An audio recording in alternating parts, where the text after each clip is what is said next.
Hello दोस्तों, स्वागत है आपका मेरे यूट्यूब चैनल पे द सेवियर मॉम पे। मेरा नाम पूजा है। कुछ महीनों पहले मेरा बेटा सिलियाक डिजीज से डायग्नोज हुआ।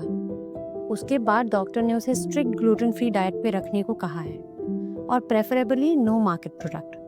तब से मेरे लाइफ में कुकिंग की एक नई जर्नी स्टार्ट हुई है। इस जर्नी में मैंने बहुत सारी नई चीज़ें सीखी और मुझे बहुत स्ट्रगल भी करना पड़ा, क्योंकि बच्चों की हर छोटी बड़ी भूख के लिए कुछ ना कुछ नया बनाना बहुत ही टफ होता है। इस जर्नी को मैंने वीडियोस के माध्यम से आप सबके साथ शेयर करना सोचा और मुझे बहुत खुशी होगी अगर मैं आप अपनी वीडियो से किसी एक की भी मदद कर पाऊँ। तो आज हम एक स्नैक्स बनाएंगे, चावल का नमकीन पारा। बहुत ही आसान और बहुत मज़ेदार होता है। बच्चे इसे बहुत प्यार से खाते हैं।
अगर आपको वीडियो पसंद आई हो तो इसे लाइक करिए, सपोर्ट करने के लिए मेरे चैनल को सब्सक्राइब करिए और वीडियो रिलेटेड कोई भी क्वेरी या सजेशन हो तो प्लीज़ कमेंट बॉक्स में अपना कमेंट शेयर करिए। Thank you so much.